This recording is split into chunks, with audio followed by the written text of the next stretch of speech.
Hello, darlings!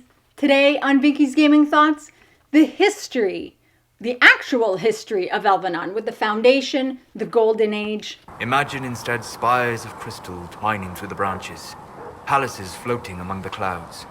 Imagine beings who lived forever, for whom magic was as natural as breathing. That is what was lost. In The Masked Empire by Patrick Weeks, Thellassan describes Elvhenan thus. Every statue fountain could speak through the water that poured from her mouth. Every column glowed with runes. When night fell, the roads were lit by stones like these, bright enough to find your way safely, but soft enough that you could still see the stars. Elvhenan was directly connected to the Fade, coexisting. The Fade was integral to its existence. Some beings existed solely in the Fade, others in the physical world building great fortresses and monuments, while others were connected to both aspects. But all beings were somehow interconnected. The elves had close relationships with spirits, who were their teachers and keepers of knowledge. Elves could also hear the songs of the Titans.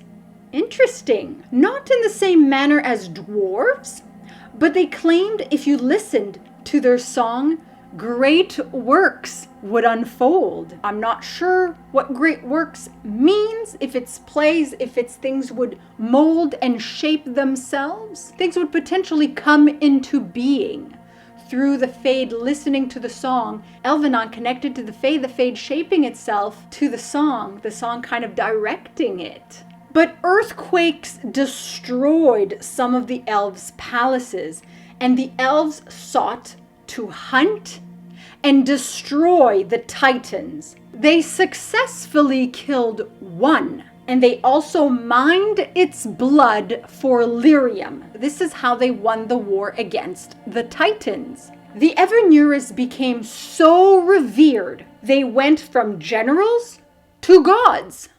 After the war ended, generals became respected elders, then kings, and finally gods.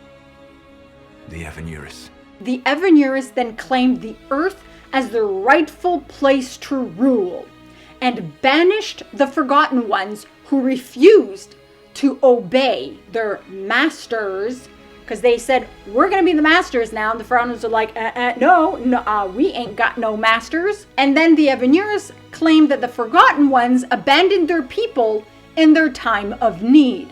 Yeah, the victors paint the narrative once again, like the Vince did also once upon a time. The Evanuris used their foci to harness great power, and they enslaved thousands of elves and branded them with Valasleen. The Evanuris also forbid others to take on winged forms. So that means the Evanuris could take on winged forms / dragons.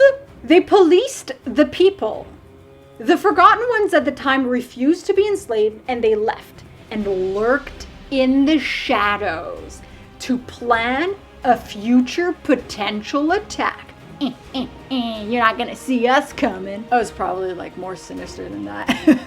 The Golden Age. The Evanuris built temples and lured their followers with promises. They had high keepers who oversaw rituals and guarded the temples. Each temple had a well where those who served would pass on their knowledge. High priests who drank from the well would gain this collection of knowledge, but would also be bound to that deity to obey their commands. As we know, Arlathan was the capital of Elvhenan, though Elvhenan existed long before Arlathan was built.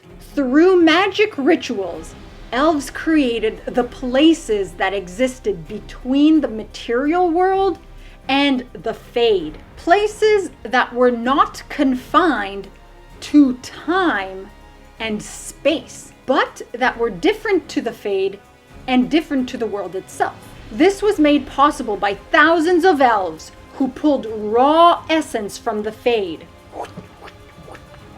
I'm not quite sure how they managed that, but probably with lots of lyrium. And so this formed pockets within the Fade with their own rules of reality. These realms could make travel easier, or were dedicated to a specific Evanuris, or served as a repository of knowledge. The library of Vir Dithara is one such place. Both spirits and in the flesh elves could visit and dwell in these places. All these places, as well as locations in the Fade and in the real world, were connected by Elvheans. Most of these places were also protected by Vartarals, which are spider-like creatures with 5 legs and very quick. Yeah, I would stay far away from those places, personally, considering they were pretty large also. So yeah, I'm gonna stay away from those places. Those whom the Evanuris deemed as chosen had more freedom than other elves. Still slaves, but a little bit more freedom. Less restrictions. Elven nobles also had slaves and worshipped one of the Evanuris. Some nobles hurt their slaves, so they weren't that much better than the Vince. See, while elves at the time did not age, they could be wounded and killed. They could die from these wounds. There are dreamers who entered Uthenera. In the first stages of Uthenera, their servants of these noble mages cared for their bodies and fed them by brushing potion on their lips until that dreamer learnt to gain sustenance from the Fade itself. Some of the dreamers recorded their memories in Vir Dithara before entering Uthenera, and did rituals to get counsel from their elders whom they met while in Uthenera. It is said that the Evanuris were arrogant. Well, Solus is pretty arrogant, so yeah, I believe it. And they warred among themselves. Andruil, in addition to hunting animals, also hunted mortals, elves in the flesh. She was also known as the goddess of sacrifice. Elgar'nan and Falondin, in order to settle a dispute, they had champions representing them fight to the death. And then thousands of servants worked hard to build a monument for Elgar'nan's victory, well, his champion's victory. Falondin wanted people to worship him so much he couldn't get enough. And so he began wars to gather more followers, more worshippers, and slayed countless victims.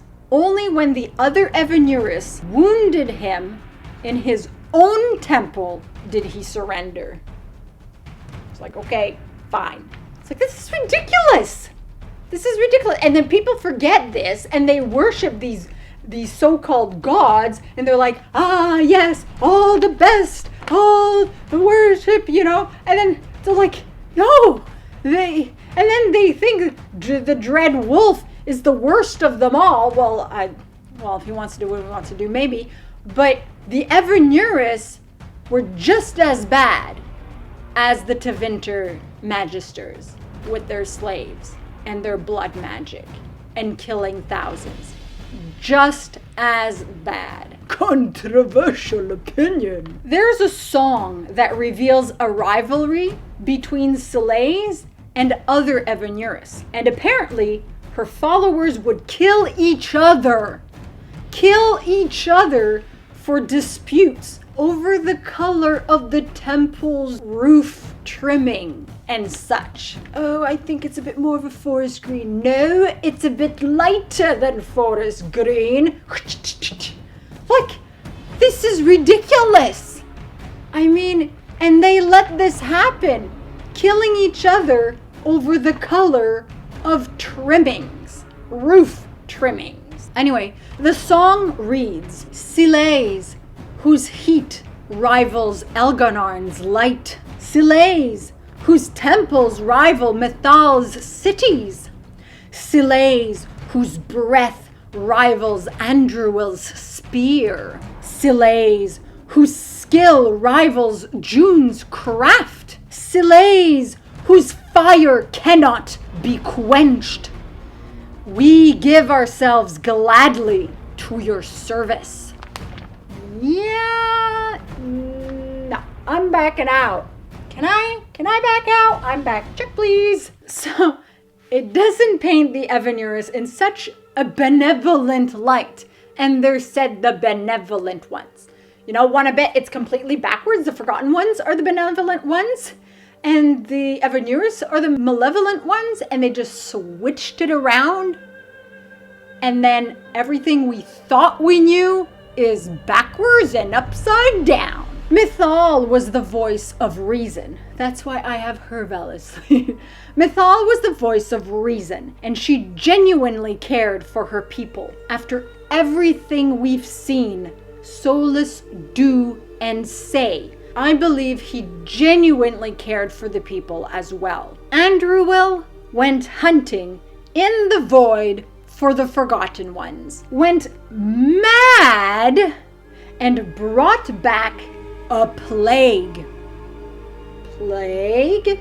Which could have been what we know today as the Taint of Blights. Mythal stole Andruil's knowledge, wiping her memory, on how to find the void / the abyss. The knowledge Solus could now have. The Evanuris discovered something terrible underground, deep in the deep roads, and they closed off all access and tunnels with magic and stone, and chose to forget the place. Chose to forget that thing, whatever it is, whatever's there, and that place ever existed. So what did they find? The BTT, like I've used before, the Blight Tainted Titan, the 8th Old God, the thing that will be the new enemy in the next game, potentially. Something far worse than an 8th Old God or Blight Tainted Titan. Both. Something that I mused Solus would either join forces with or join us to fight against it. Finally, when the people realized their false gods would destroy everything in Elvhenan in order for power, a rebellion began. And that's what we're going to be looking at in the next video. Let me know your thoughts in the comments below. Like this video if you like it, subscribe to be Rosie approved, and I'll see you all soon. Masaranas. If you're new here and you like my content, be sure to subscribe and hit the bell icon for notifications. Like it if you like it, for the like it if you like it dance. You can also follow my website, binkyproductions.com, where I post everything from all my channels. Exclusive! If you want to support me, consider buying my book, Stardust Destinies 1 Variant Facing, Magic, Dragons, Fantasy, all relevant links below. Thank you so much for your time. Your continued viewership is very much appreciated. Masaranas.